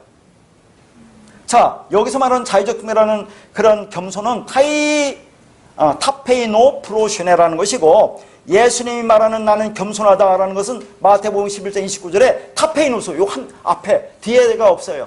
프레이라는 게 없어요. 요 생각과 마음이 붙으면 인간의 겸손이에요. 무슨 말입니까? 예수님 이 땅에 진짜 낮은 자로 겸손한 자로 왔죠? 그렇게 육을 입고 와야 마른 땅에 나온 그렇게 줄기같이 배배 비틀어져서 풍채도 없고 좋은 모양도 없고 뭐 볼 게 뭐가 있습니까? 예수님이 왜 그렇게 왔습니까? 육을 입고 올 수밖에 없기 때문에. 그래서 진리를 전하기 위해서 그렇게 온 거예요. 그게 진짜 겸손이에요. 예수님이 겸손. 근데 인간은 뭐라 합니까? 그렇게 하는 것, 내가 교회 와서 말씀 듣고 이 말씀이 하나님이 그렇게 말하고 있지, 목사님 말씀을 순종해야지, 그런 식으로 내가 낮은 자가 돼야지 라고 하는 생각 마음을 인간의 겸손이라고 한다 그 말입니다. 이게 거기 생각 마음이 붙었다니까요. 이해하겠습니까? 하나님의 겸손, 예수님이 말하는 겸손과 골로새서 2장의 자의적 숭배라고는 몸을 기롭게 하라고 한다는 그 겸손과는 단어 자체가 달라요. 하나가 달라요. 인간은 그런 것을 겸손이라고 한다 그 말입니다. 그렇게 생각하는 자체를. 그래서 그 말씀은 또 골로새서 2장 18절 거기 단순한 거 꼭 읽어보세요. 꾸며낸 겸손이라고 해요. 꾸며낸 겸손. 그게 거기 보세요. 읽어보세요. 꾸며낸 겸손이라고 말하고 있다 그 말입니다. 그러니까 골로새서 2장 23절에 겸손의 악과대에 나오는 자의적 숭배와 몸을 괴롭게 하는 것과 동일한 의미의 겸손입니다. 이게 똑같은 의미의 겸손이다. 자, 그런 겸손을 뭐라고요? 이게 구호사전적 개념의 겸손이에요. 예수님이 말하는 겸손은 진리를 전하는 겸손이고, 인간이 생각하는 겸손은 구호사전적 개념의 겸손이다 그런 얘기죠. 아까도 말씀드렸지만 예수님이 내가 섬김을 받으러 온 게 아니라 섬기러 왔다고 하고 윗사람이 아랫사람을 섬겨야 한다고 하면서 교회에서 겸손한 척하면서 목사의 말씀에 순종해야 한다고 하는 이렇게 하면 하나님이 기뻐하시겠지라고 하는, 스스로 보아도 이건 참 거룩하고 참 기특하다고 여기는 생각, 이 정도의 신앙생활은 그래도 괜찮은 그리스도인이라고 하는 그 생각에서 나오는 모든 행동을 말하고 있는 것이 골로새서 2장 23절에 나오는 겸손을 말하는 겁니다. 자의적 숭배를 말하는 거죠. 그런데 그러한 생각과 행동들의 결과물이 무엇으로 드러날 수밖에 없느냐면 몸을 기롭게 하는 것으로 나타날 수밖에 없다고 성경을 말합니다. 그래서 거기 몸을 기롭게 한다는 단어가 헬라어 아페이디아라는 단어예요. 이건 철저한 금욕주의를 가리키는 겁니다. 아페이디아, 몸을 기롭게 하는 거, 철저한 금욕주의. 그렇게 하는 게 하나님 기뻐할 거라고 내가 누르는 걸 얘기하는 거예요. 누르는 거. 그걸 철저한 금욕주의라고 하는 겁니다. 교회를 다니는 교회를 내가 다녀요. 그래서 하나님 믿는 자녀로서 말씀대로 행해서 성품 변화하고 인격적으로 훌륭하게 되는 거, 그 하나님 뜻이고 성경 말씀을 잘 지키는 것이고, 그래서 하나님께 영광 드리는 것이라고 생각하는 그런 거, 그거 하지 말라는 게 아니에요. 제가 말하는 거 오해하면 안 돼요. 그건 인간이 이 땅에 태어난 사람은 다 그렇게 되어 가야 돼요. 그것은 윤리도덕적으로. 성경은 그걸 말하는 게 아니죠. 그런데 이 말씀 들으면 또 우리를 그렇게 이끌어 갈 수도 있지만 그렇게 될 수도 있고 안 될 수도 있고 사람에 따라서 그것이 긴 세월이 될 수 있고 짧은 세월이 이룰 수 있고 그러나 죽는 그 순간까지 그렇게 하나님이 이끌어가는 거지 그걸 가지고 이게 성경의 말씀대로 잘 말씀을 지키고 사느냐 안 사느냐 네가 믿음이 좋으냐 안 좋으냐 그걸 판단하는 게 아니라 그 말입니다. 그것은 하나님 말씀과는 관계없다 그 말이에요. 그런 것은 그걸 꼭 내가 이렇게 하는 것이 하나님이 참 기뻐하고 하나님 영광 내는 거야 라고 생각하면서 그게 믿음이 좋은 거고 신앙생활 좋은 거고 그렇게 생각을 하면 안 된다는 얘기예요. 이런 행위로 하나님을 잘 섬긴다 하나님을 기쁘게 해드리는 기준으로 삼는 겁니다. 자기 감정과 육신과 행동을 의지적으로 누릅니다. 그리고 그걸 자꾸 흘러내려서 그렇게 하고 싶은 것을 꾹 참고 안 하는 거죠. 화가 나는데 꾹 누릅니다. 먹고 싶은 거, 갖고 싶은 거, 놀고 싶은 거, 마시고 싶은데 그걸 의지적으로 꾹 참습니다. 그렇게 함으로 누구를 기쁘게 한다고 생각합니까? 하나님을 기쁘게 한다고 생각해요. 그리고 그렇게 변한 자기를 대견하게 생각하고 다른 사람과 비교합니다. 그렇게 해서 나의 구원을 확실히 이룰 수 있다고 생각을 한다 그 말이죠. 그게 아페이데이야. 그러나 그게 자기 몸을 괴롭게 하는 철저한 금욕주의라는 그런 겁니다. 그러나 정말 하나님의 그 말씀이 나 안에 들어와서 하나님의 그 은혜에 의해서 내가 생명을 받았구나. 그 은혜를 깨닫게 되어 지금까지 추구하던 것이 재미가 없어요. 그 자연스럽게 그만두는 것과 내 의지를 가지고 내가 하나님 영광을 위해서 지금까지 행하던 일들을 끊어야지. 그리고 교회 다니니까 저렇게 인격적으로 훌륭하게 변해내라는 것을 듣고 싶어서 행하는 것은 차원이 달라요. 무슨 말인지 알겠죠? 성령이 이끌어가는 그 행함, 자연스럽게 나오는 행함, 이제 지금까지 하는 게 재미가 없어지는 행함. 하고 싶으면 하세요. 아직은 덜 됐으니까. 그걸 의지적으로 누른다고 그렇게도 되겠지. 그러나 그거 가지고 죄의식 같이 그렇게 또 방탕으로 가니까 제가 말씀 잘해야 되는데 그 방탕은 또 아닙니다. 말씀을 오해해서 또 방탕으로 가면 또 안 되는 거니까 어쨌든 말씀을 잘 새겨들으시라 하는 얘기입니다. 하나님 뭘 얘기하고 있는지를 들으시라 그 말이에요. 자, 그러한 자들이 땅적 예배자들로 짐승에게 경배하는 자들입니다. 얘기했죠? 요한계시록 13장에 땅적 예배자들, 짐승에게 예배한다는 게 뭐라 했어요? 짐승에게 경배하는 자들. 짐승에게 경배한다, 경배한다가 뭐라 했어요? 예배하다, 프로스키네오, 입맞추다고 했죠? 짐승이 뭐예요? 말씀을 율법을 갖고 있는 사람이 이성 없는 짐승이라 했어요. 로고스, 로고스가 없는 자들, 말씀이 없는 자들, 그 이성 없는 짐승, 그게 그러면 말씀을 문자로 보고 행하는 자들, 그것과 입맞추는 게 짐승에게 경배한다고 했어요. 그런 자가 뭐라 했습니까? 창세전에 어린 양의 생명체에 기록되지 않은 자라고 있어요. 얼마나 무시무시한 얘기입니까? 요한계시록 13장 8절인가 한번 보세요. 생명책에 기록되지 못한 그 자들이 어떤 일? 짐승에게 경배하고 예배한다. 짐승이 뭐예요? 여러분 자꾸 짐승은 저기 우리 아닌 저쪽에 있는 그 돌덩인 걸 짐승이라고 하지 마세요. 성경 그거 갖고 얘기하지 않아요. 말씀이 없는 걸 짐승이라고 한다고 했어요. 알로고스, 이성이 없는 짐승. 이 진리 말씀을 하나님 주셨는데 그게 없으면 지와 허물로 죽은 자라고 하는 게 지와 허물로 죽은 자. 그러면 그것이 그냥 네페시예요. 죽은 자, 숨만 쉬고 호흡하는 자 이 땅에서. 그러면 그것은 짐승과 똑같아요. 그걸 죽었다고 하는 거예요. 그래서 그게 짐승의 표를 받은 육육육이라는 거죠. 그런데 큰 문제는 그렇게 행하는 것이 율법이 저주 아래 있는 자기 몸을 괴롭게 하고 있다고 생각하지 않는다는 거죠. 오히려 그렇게 하는 것이 대견스럽고 자랑스러워 한다고 하는 겁니다. 자, 시간이 많이 가서 쭉쭉 빼고 해야 될 것 같습니다.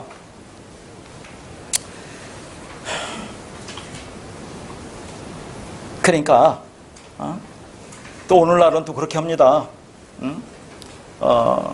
뭐 예수 믿고 복 받겠니? 라고 하면서 요즘에는 또 어떻게 얘기하냐면 성화주의로 가는 사람들이 성화주의. 윤리도덕적으로 깨끗한 삶을 살아내겠다고 철저한 금욕생활을 하는 사람들이 있어요. 그거만 안 되지. 그거 하나님 기뻐하지 않지. 그들 또한 자의적 숭배자라고 하는 거예요. 그들 또한. 그런 상태에서 성경을 보면 성경이 그렇게 보일 수밖에 없다 그 말이에요. 그런데 사람들이 말하잖아요. 뭐 열심히 하는 게 뭐 나쁘냐고, 하나님 믿고 올바르게 살려고 하는 게 뭐 잘못됐냐고 따진다니까요. 그거 잘못됐다고 하는 게 아니라니까요. 하나님 나를 구원하신 그 은혜가 너무나 감사해서 하나님을 너무너무 사랑해서 열심을 내는데 네가 나에게 보태준 것이 있느냐고 시비를 건다 그 말이에요. 그거 잘못됐다고 하는 게 아니라는 걸 여러분 알죠? 무슨 말인지. 왜 그렇게 하느냐는 얘기예요. 그렇게 자기 의를 쓰고 자기 자랑하고 성경이 그렇게 되어 있다고 잘못 생각하는 것을 문제라고 하는 거죠. 그러면서 감사로 한다고 하죠. 자, 전에 시간에 말했죠? 감사는 누가 한다고 했습니까? 감사가 카이로예요. 카리스. 카리스가 뭐라고 했어요? 은혜, 감사, 선행, 선물. 선행이 뭐라고 했어요? 아가토스 에로곤. 하나님께서 하신 일, 예수께서 하신 착한 일, 예수님이 하신 착한 일. 성경 보세요. 다 나왔죠. 착한 일 누가 한다고요? 예수님 하신다고 나오죠? 그 착한 일 뭡니까? 우리를 믿음 줘서 예수 믿게 하는 거. 그게 착한 일이에요. 그래서 믿음은 선물이라고 하는 거죠. 은혜라고 하는 거죠. 다 같은 말이에요. 그럼 감사는 누가 하는 거예요? 하나님이 하시는 거예요. 그럼 그 감사, 말씀을 줘서 우리를 구원하는 것이 하나의 감사예요. 그러면 그렇게 내가 받아서 아 진짜 내가 생명을 얻었구나 하면 진짜 감사가 나오는 것이 우리 감사라고 하는 겁니다.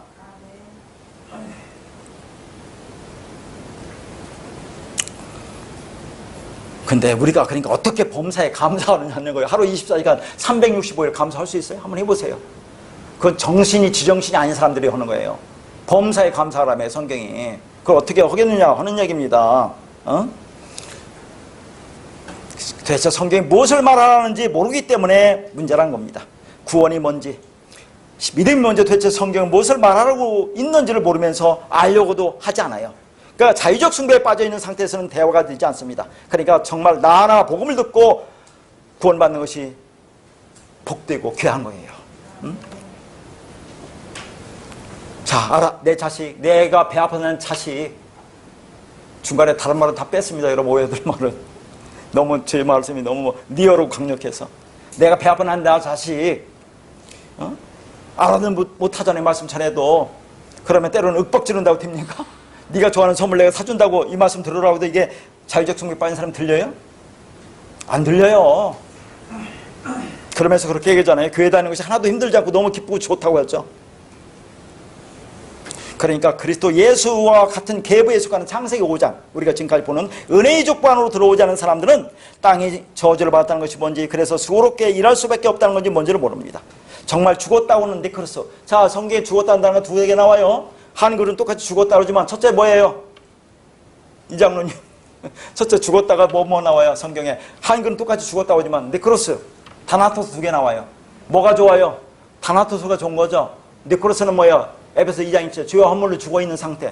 죄와 허물로 죽어있다가 네크로스예요. 진리가 뭔지 모르면 그냥 그게 네크로스, 죽어있는 상태. 그걸 땅적 존재, 그걸 짐승이라고 한다 그 말이에요. 거기에 하나님이 말씀이 들어가서 살아나면 그게 산자가 되는 거죠. 그게 구원이고 살아났다. 그게 뭐라고 했습니까? 스타워스. 스타워스가 뭐예요? 아나스타시스. 십자가. 그게 십자가 똑바로 쓰는 거 아닙니까? 부활도 똑바로 쓴다. 진리로 똑바로 선다. 전부 다 그 말을 하고 있는 거예요. 자, 짐승은 여러분 왜 좀 누워있죠? 니발로 다니죠? 그게 깨달으면 딱 쓰는 거예요. 그게 십자가. 그래서 부활. 여러분 이 말씀을 깨달으면 이게 부활이라고 하는 겁니다. 죽어서 어느 날 내가 어느 날 죽었는데 살아난다 부활? 그런 거 없어. 성경 읽어보세요. 그렇게 되어 있나? 철만의 말씀을 하고 있는 겁니다. 자, 그러니까 네크로스라는 것이 무엇인지 그 안에 담기는 진리와 내용으로서의 복음을 드리려고 하지 않아요. 그리고 그리스도의 죽음인 다나토의 죽음이 뭔지 알려고도 하지 않습니다. 그러한 영적 상태를 바울은 아페이데이아, 자기 몸을 괴롭게 하고 힘들게 하는 혹독한 수고로움, 영어 성경에 세비어 수고로움이라고 영어 성경에 그래 나와요. 혹독한 수고로움이에요. 자, 이제 이거 큰일 났네. 조금 시간 더 주세요. 왔으니까 그냥. 오늘 본문 29절에 수고롭게 일하다 있죠. 수고롭게 일하다. 그게 이차본이라는 단어입니다. 히브리어로 이차본이라는 단어인데 이 단어가 아차부에서 왔어요. 이차본과 아차부가 같은 말이에요. 성경 그렇게 찾아나가는 거예요. 근데 이 아차부가 어서 이게 보면 이제 오늘도 그 말씀 보는데 우상에게 경배하다, 예배하다 그 말이에요. 이 아차부가. 그러니까 우상에게 경배하고 예배하니까 괴로움을 당하는 거죠. 고통스러운 거잖아요. 이게 이차본이란 말이에요. 그러니까 이차본이라는 것은 수고롭고 힘든 일이라는 거예요. 그리고 자의적 숭배와 우상 숭배, 뭔가 우상에 경배하고 하는 거니까 그런 뜻을 가지고 있어요. 따라서 이차본은 골로새서 2장 23절에 오늘 말한 것, 아페이데이아, 몸을 괴롭게 하는 혹독한 수고로움이라는 의미와 짐승에게 예배하는 땅적 예배를 뜻하는 우상을 섬긴다는 우상 숭배의 의미를 같이 가지고 있어요. 그러니까 수고로움이라는 거 뭡니까? 지금 노아가 말하는 수고로움이라는 거, 이게 우상 숭배다 그 말이에요. 우상 숭배. 자, 지금 제가 볼 말씀은 에레미야 44장 15절에 19절 말씀인데, 자, 요 말씀을 읽기 전에 제가 상황 설명하자면 그렇습니다. 하나님께서 선지자 에레미야를 통해서 지금 유다 백성에게 말씀하고 있거든요. 잘 들어보세요. 그 내용을 보면, 자, 유다 백성들이 그렇게 말합니다. 에레미야에게, 선지자에게 하나님께 좀 기도해달라고 중보 요청을 해요. 그래서 하나님 뭐라고 우리한테 말씀하든지 그게 좋은 일이든 나쁜 일이든 그대로 따르겠다고 그래요. 그래서 에레미야가 하나님께 기도를 하니까 하나님 뭐라고 하냐면, 바벨론의 침략이 곧 있겠지만 나와 너희와 함께하는 하나님을 신뢰하고 애굽 땅으로 절대 가지 말라고 얘기를 해요. 그래서 그렇게 얘기하니까, 자, 유다 백성들이 뭐라고 하느냐면, 그러니까 에레미야가 어떤 상황이 온다 해도 하나님을 신뢰하고 애굽으로 들어가지 말라는 하나님의 응답을 갖고 오니까 그들이 뭐라고 하냐면 거짓말하지 말라고 그래요. 그건 사실이 아니라고 합니다. 그러면서 하나님이 선지자 에레미야까지 데리고 애굽으로 들어가는 장면이 나와요. 그리고 애굽에 들어가서 이들이 뭐라고 하느냐면, 우리가 전에도 그랬지만 여호와 이름으로 하는 말을 더 이상 듣지 않겠다고 얘기해요. 그리고 원래 우리가 예루살렘에 있을 때부터 원래 하던 대로 하늘의 여왕에게 제사를 드리겠다는 이야기를 하는 장면이 나옵니다. 그 중에서 에레미야 44장 15절 19절만 보겠습니다.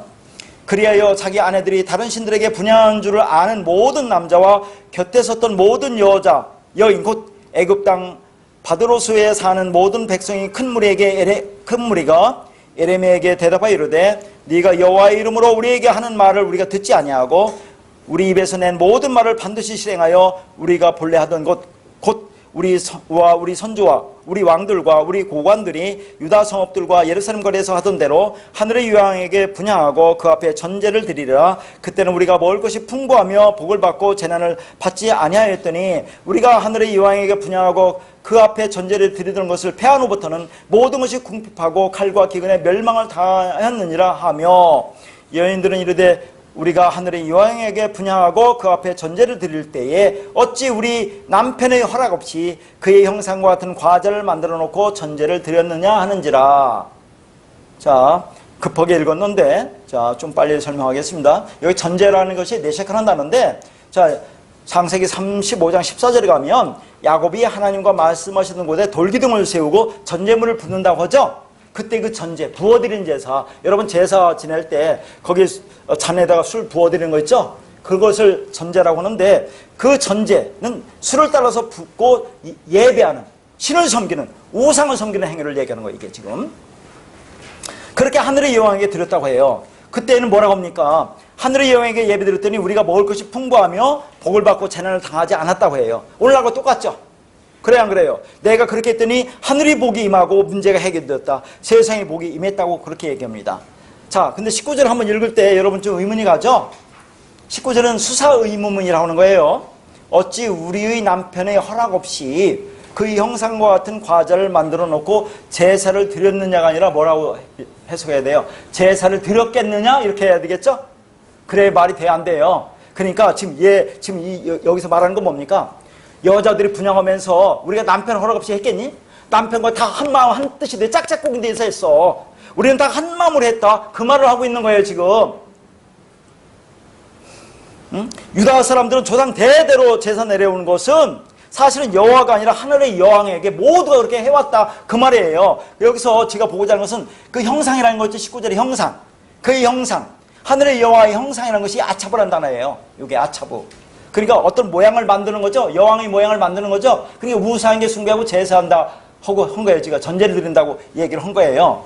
그러니까 아차부가 우상을 섬기다라는 그런 말입니다. 그렇게 우상을 섬기는 것이 모두가 한 마음 한 뜻으로 했다. 남편은 허락 없이 그렇게 했겠느냐? 그런 말이에요. 이게 지금 유다 백성들이. 자, 이런 걸 보면 여러분 생각나는 게 뭡니까? 안상홍 증인의 하나님의 교회. 이 사람들은 뭘 섬겨요? 안상홍을 하나님 아버지라고 하고 장길자라 뭐라고 합니까? 하나님 어머니라고 그래요. 그러니까 우리가 태어날 때 아버지만 있니? 어머니도 있다. 그렇게 해서 안상홍이 죽고 나서 장길자를 세워놓고 하나님 어머니를 섬겨라. 그렇게 얘기를 한다니까요. 그러니까 자, 지금 에레미야가 말하는 이 하늘의 여왕 섬기는 게 그거 똑같은 거예요. 그러니까 안상홍 증인이가 새로 생긴 게 아니라 BC 600년 전 에레미야 시대부터 있던 얘기를 하고 있는 겁니다. 지금 이게. 하늘의 여왕이 멜레키트라는 건데 말라기에서 왔어요. 말라기 선지자죠.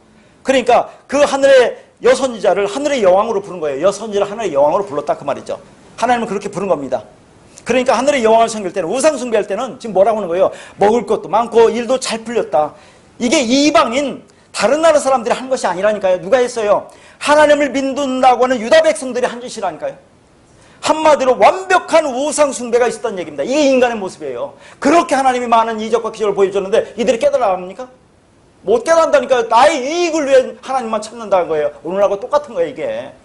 그러니까 이렇게 이야기해도 이 말씀을 못 알아듣는 거라. 이 겉의 말씀만 가지고 그걸 열심히 해나가려고만 한다니까요. 하지 말라는 게 아니라니까요, 내가 얘기하는 것은. 먼저 말씀이 뭔가를 깨달아 알라는 얘기죠. 그러니까 그 우상숭배의 핵심에 있던 행동이 그 하늘의 여왕이 형상을 따라 과자를 만들었다고 하는 겁니다. 그런데 이 우상숭배의 핵심이 되고 있는 하늘의 여왕의 형상이라는 아차부가 오늘 뭐라고요? 창세기 5장의 본문에 나오는 수고롭게 하다는 이 차부와 같은 나라라는 얘기예요. 이렇게 찾아나가는 거예요. 그러니까 지금 노아가 말하는 수고롭게 일한다는 것이 에레미야가 말했던 아차부, 우상에 섬기는 그런 모습이란 얘기예요. 그게 뭐예요? 그러니까 내가 말씀을 율법을 열심히 행하는 것이 그 우상숭배야. 자기를 섬기는 거야. 하나님을 다른 신을 섬기는 거야. 그 말을 하고 있는 거예요. 무슨 말인지 알겠죠? 이렇게 하고 있다가 그 말입니다. 그럼 오늘날 기독교는 그렇지 않고 있어요? 똑같은 거예요. 지금 말씀을 이걸 이루어서 내가 뭔가 하겠다고 하는 것은 전부 다 그렇게 하고 있는 모습이다 하는 겁니다. 오늘 또 이미 예배를 드리면서 하나님께 영광 돌리겠다고, 하나님을 잘 섬긴다고 하는 것은 그것을 뭐라고요? 예수님이 그건 나는 살인하는 거야. 그게 간음하는 거야. 그렇게 말하고 있다니까요. 살인 간음을 문자대로 한번 해보세요. 그게 말이 되나 통하나. 그러니까 우상과제를 만들어 놓고 그걸 섬기는 것이 짐승에게 예배하는 수고로운 일이라는 그 말입니다. 그러니까 본문에 여호와께서 땅을 저주하셔서 수고롭게 일한다는 의미는 땅이 저주를 받았어요. 하나님이. 그러니까 토질이 나빠졌어요. 그래서 작황이 좋지 않아. 생산량도 적어. 소출도 많지 않아. 열매가 실하지 않다. 품질이 떨어져. 그래서 피땀 흘려서 일하지 않으면 먹고 살기가 정말 어렵다든지, 인생살이가 왜 이렇게 힘드니? 테슬라는 노래를 부르는 어떤 가수처럼 세상이 왜 이래? 라고 하는 그런 고통스럽고 힘든다는 의미의 저주나 수고로움을 말하는 것이 아니다 하는 얘기입니다. 이것은 그런 식으로 성경 말씀을 해석하면 정말 한심스러운 거죠. 복음의 진리를 말씀하시려는 하나님의 그 마음, 그 사랑을 자기들의 손으로 끌어내놓고 그걸 저주라고 말하면 정말 코미디 같은 이야기도 하는 거죠. 그런 게 아니라 내가 이렇게 하면 하나님이 좋아하시고 기뻐하실 거야 라고 하는 그 자의적 숭배, 그리고 그 자의적 숭배의 방법으로 자기가 만들어 놓은 기준으로 어쩔 수 없이 그 기준에 맞는 숭배의 방법으로 하나님을 섬기고 있는 이상 잊지도 않은 그 하나님께 가짜 하나님 그 존재를 섬기려고 드는 우상 숭배에 열심히 나올 수밖에 없습니다. 그걸 통틀어서 수고스러운 일이라고 하는 거죠. 그러니까 창세기 5장의 그 수고스럽게 일할 수밖에 없는 그들을 지금 노아가 뭐예요? 안식과 쉼을 주죠. 안위하고 의로하는 아들로 태어나는 노아 자체가 뭐예요? 안식과 쉼을 얘기합니다. 그러니까 창세기 5장이 그 노아흐의 이야기로 끝을 맺고 있죠. 끝을 맺어요. 일단 단락이 끝나요. 성경은 1장부터 5장까지 매 장마다 단락이 끝납니다. 구원이 완성해요. 그러면서 6장에서 다시 또 이어져 가는 거죠. 그 노아의 이야기로 끝을 맺고 있는 것은 수고하고 무거운 짐진 자들을 쉬게 하기 위해서 오신 하나님의 아들 예수 그리스도의 복음을 정확하게 담아내고 있는 말씀이에요. 맞죠? 그렇게 10번째 마지막으로 태어나는 아들이 땅이 받은 저주인 율법의 저주, 수고스러운 우상숭배의 헛수고에서 안식과 휴식과 쉼과 해방을 약속하는 노아흐가 위로하는 자로 와서, 이게 위로하는 자가 나함이에요. 다음 시간에 볼 겁니다. 다음 시간 더 어려워요. 파라클레토스, 성령으로 와서 구원의 복음을 전해주고 있다 하는 겁니다. 그러면 그걸 들으면, 이 시간에 들으면 그걸 완성해요. 끝나는 거예요. 더 이상 들을 게 없어요. 그러나 우리는 연약하기 때문에 또 듣고 하는 겁니다. 6장부터 보세요. 더 어렵습니다. 6장이 뭐예요? 하나님의 아들과 사람의 딸들이 나와요. 하나님의 아들들은 뭐고 사람의 딸들은 뭡니까? 그 해석을 재간이 있어요? 해석을 재간이 있겠느냐고 하는 겁니다. 120년이, 인간의 수명이 120년이라는 말이 무슨 말인지 해석해 보세요. 그게 문자적으로 될 것인가 안 될 것인가. 그래서 이 본문은 노아로 말미암아 내가 어떻게 하나님 앞에서 구원을 받을 수 있는지, 피조물인 우리가 감히 어떻게 창조주신 하나님의 아들로 그렇게 데려감을 받을 수 있는지를 설명해 주는 복음의 완결판입니다. 그렇게 듣고 마음으로 그 생명을 받아서 참된 안식으로 돌아오라고 지금 말씀하고 있는 거예요. 그래서 주님께서 복음서에서 말씀하고 있는 것이 이 내용입니다. 잠깐만 지금 길게 되어 있는데 내가 잠깐만 이렇게 보고 마치도록 할게요. 마태복음 11장 28절에서 30절입니다. 수고하고 무거운 짐진 자들아 다 내게로 오라. 내가 너희를 쉬게 하리라. 나는 마음이 온유하고 겸손하니 나의 멍에를 메고 내게 배우라. 그리하면 너희 마음이 쉼을 얻으리니 이는 내 멍에는 쉽고 내 짐은 가벼움이라 하시니라. 자, 여기서 수고하고 무거운 짐진 자가 나오죠. 율법이 수고하고 무거운 짐진 자를 얘기하는 겁니다. 말씀을 율법으로 보고 하나님이 지켜야 할 명령으로 행위로 보고 열심히 하는 것이 율법이 수고와 무거운 짐이에요. 그게 자의적 숭배고 우상 숭배다 하는 얘기입니다. 그들을 내게 오라고 하죠. 그러면 예수님 뭐라고 진리랄진 진리가 자유케 하니까 예수 그리스도가 진리라는 얘기죠. 그러면 예수님이 이 땅에 오신 이유는 그 진리의 말씀을 주어서 그 율법이 우상 숭배에서 벗어나게 하면 그러면 너희가 자유로운 거야 하는 거죠. 무슨 말인지 아시겠습니까? 그 율법에 얽매이지 않아도 된다 그 말입니다. 억지로 안 해도 돼요. 하기 싫으면 마세요. 왜 헌금을 합니까? 헌금이라는 게 뭐라고 있어요? 하나님께 드리는 겁니까? 코이노야. 모처럼 말씀했는데 코이노 교제예요. 교제. 헌금이라는 것이. 지난 시간에 했죠? 하나님 영인데 그 영한테 헌금 드리라고 합니까? 아니에요. 헌금이라는 것이 코이노예라고 했어요. 그래서 갈라디아서 뭐라고 했습니까? 좋은 것을 함께 하라고 했죠. 말씀 전한 자와 말씀 받는 자가 좋은 것을 함께 하라고 할 때 좋은 것이 아가토스, 하늘의 것, 하나님의 것, 신, 선, 진리를 함께 하라. 코이노야, 교제하라. 그 코이노야가 단지서 헌금이라는 단어로 나온다니까요. 왜 헌금이 필요합니까? 이렇게 모여서 교제하기 위해서. 이 교회가 생명을 전하는 것이기 때문에 생명을 전해서 생명을 탄생하기 위해서. 그러면 물질이 필요하기 때문에 그래서 교제하라고 사도 바울이 교제라는 것, 헌금이라는 것, 연보라는 것을 코이누야라고 했다 그 말입니다. 교제라고 했어요 그게. 자, 그렇게 자유케 한다 그 말입니다. 근데 한번 보세요. 지금 말씀이 아니 예수님께서 쉼을 준다고 하면서 내 멍에를 베래요. 그럼 예수님 멍에가 뭡니까? 예수님 멍에가 뭐예요? 십자가지 뭐예요? 십자가를 매라고 하는 것이 쉽다고 하는데 자, 문자적으로 보면 역설적이죠. 어렵죠. 우리가 십자가를 맬 수 있습니까? 그러나 그 의미를 깨달으면 예수님이 십자가를 죽어서 모든 걸 다 이루었어요. 아까도 찢었죠. 자기 몸을.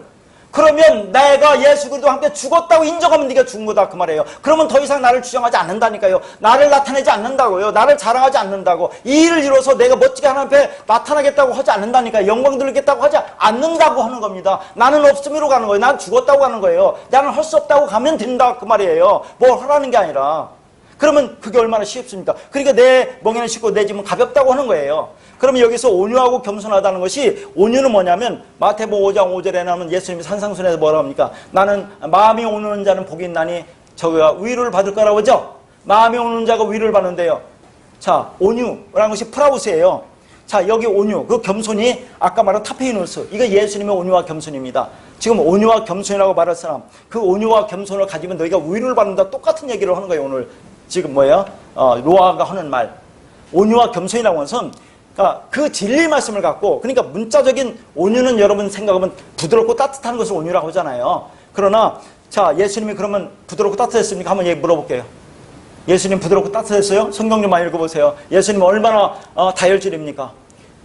서기관과 바리새인들 보고 이 독사의 새끼들아, 이 저주받을 새끼들아, 그게 예수님 입에서 나올 입입니까? 진리는 타입이 없기 때문에 그래요.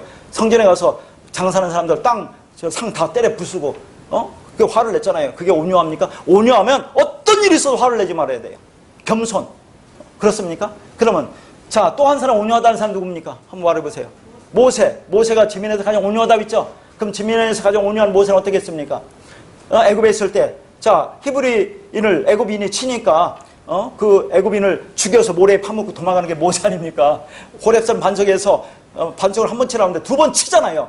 혈기를 부리고. 그게 온유한 겁니까? 그러면 성경에서 예수와 모세를 온유하다고 겸손하다고 하는 것은 뭡니까? 그 진리 말씀을 가지고 그 진리 말씀으로 십자가로 이끌어가는 자를 온유하고 겸손이라고 하는 거예요. 그리고 그런 말씀을 받아서 내가 그렇게 목을 끌려가는 것, 십자가로 끌려가서 죽음으로 가는 것이 우리가 온유하고 겸손한 거예요.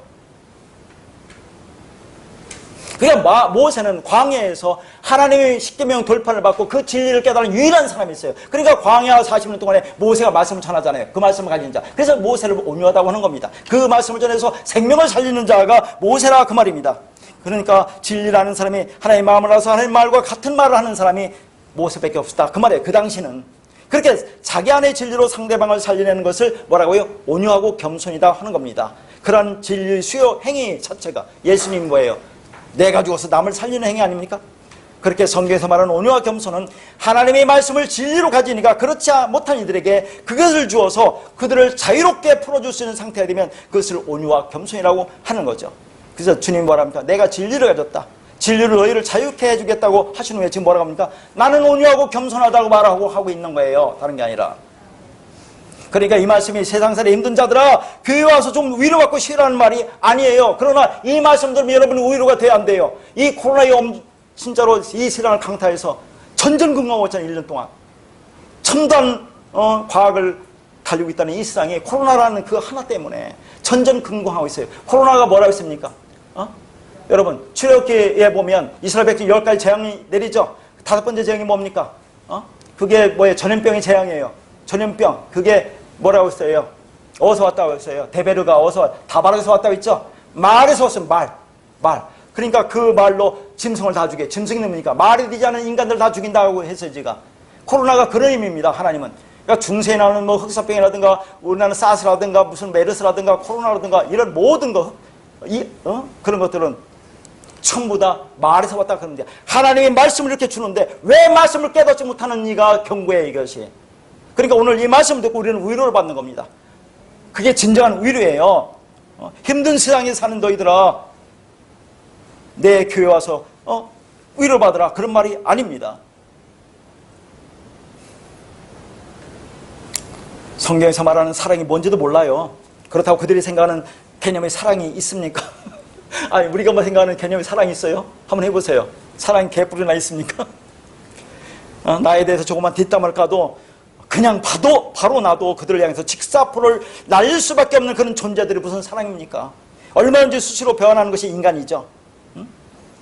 부관에도 등 돌리면 남이라고 하는데 님이라는 글자에 점 하나 찍으면 남이라고 하는 노래 가사 있지 않습니까? 있어요. 그런데 남남 간에 영원한 사랑이 있어요? 네 이웃을 네 자신같이 사랑이라고 한대요. 그런 얘기를 많은 사람들이 인용해요. 기독교는 네 이웃을 내 몸같이 사랑한다고. 한번 내 이웃을 네 몸같이 한번 사랑해보세요. 한번 사랑할 수 있나? 그게 성경에 그런 말을 하는 겁니까? 그런 말이 아니잖아요. 어떻게 남이 내 이웃이 지금 말씀으로 경제적 어려움으로 죽어왔는데 내 거 다 팔아서 그러면 그 사람 살릴 거예요? 내 몸같이 사랑하라고 했으면? 하나님이 진짜 사랑은 십자가에 죽는 그 사랑. 왜 죽어야 됩니까? 예수님 왜 이 땅에 죽어야 돼? 그 육을 입고 그렇게 죽어서 영으로 진리로 우리 안에 와서 우리를 살려야 되기 때문에 그러니까 그 말씀이 이제 들어와서 우리 안에 새겨졌다고 하잖아요. 그게 새 언약입니다. 내 법을 너희 속에 새겨 넣겠다. 그러니까 우리는 이 율법과는 관계없어요. 내가 여기 있고 율법이 있으면 율법이 나를 계속 요구해요. 채무증서로 이걸 지켜라. 그걸 안 지키면 죽어요. 근데 이 말씀이 영으로 들어와서 우리 안에 새겨졌다고 하죠. 새 언약. 그럼 내 안에 있으면 내가 지켜요 안 지켜요? 안 지켜도 돼요. 지킬 수가 없어요. 지키려고 해도. 그래도 괜찮다는 얘기예요. 그러나 안 지킵니까? 열심히 살아가려고 하죠. 누구보다도.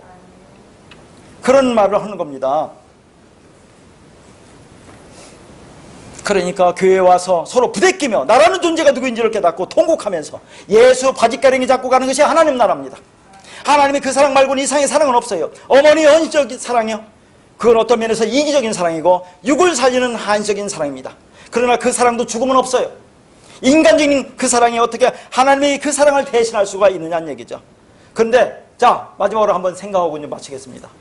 지금 우리가 성경에 말하는 온유나 겸손 이런 것은 우리가 생각하는 문자적인 개념, 즉 국어사적인 개념은 아니다 라고 말을 했습니다. 그러면 이 말씀을 깨달았으면 이게 필요 없다는 얘기예요? 아니에요.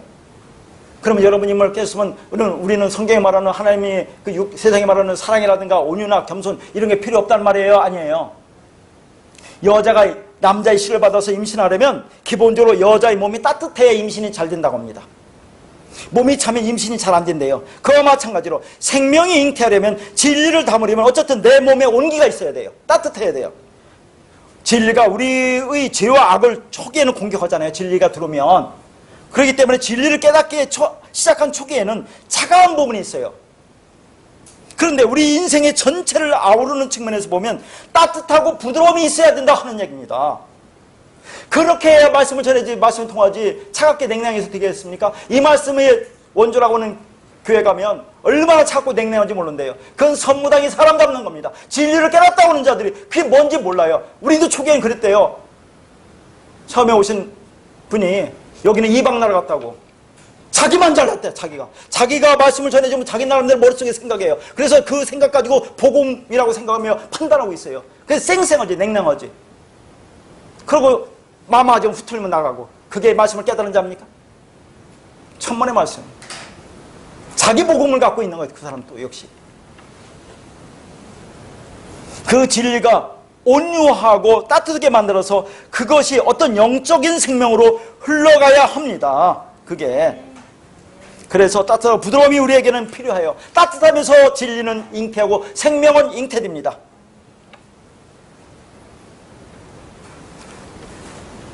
하나님의 말씀인 진리가 우리 인격과 삶을 장악하고 움직이는 과정에서 경험되는 온유함과 겸손함이 있어야 된다 하는 겁니다.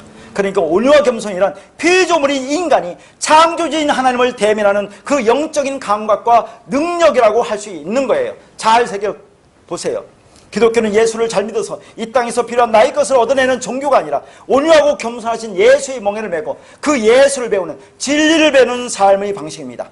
그러나 그렇게 예수의 멍에를 메고 가는 그 길이 우리 노력과 힘으로는 안 되는 것이기 때문에 함께 모여서 진리 말씀을 듣고 함께 격려하며 위로하면서 이 진리의 길을 가는 거예요. 그런데 오늘날 기독교라는 공동체를, 오늘날 교회라는 공동체를 무시하는 분들이 계신데 그것은 복음의 생명이 무엇인지 모르는 사람들입니다. 나 혼자 열심히 한다고 내 생명이, 이 생명이 내 안에 들어오는 것이 아니라 진리의 말씀을 함께 듣고 함께 나누며 함께 격려하며 가는 것입니다. 그러니까 기독교의 생명은 소위 말하는 교회라는 공동체에 싹 도천해지는 거예요. 자, 오늘 본문 말씀이 창세기 5장의 은혜의 족보 안으로 부르시는 말씀인 동시에 노아의 약속을 완성하시라는 그 부르심이라는 것을 알 수 있습니다. 이걸 들은 자들이 에클레시아입니다. 이 부르심을 들은 자들이 교회들입니다.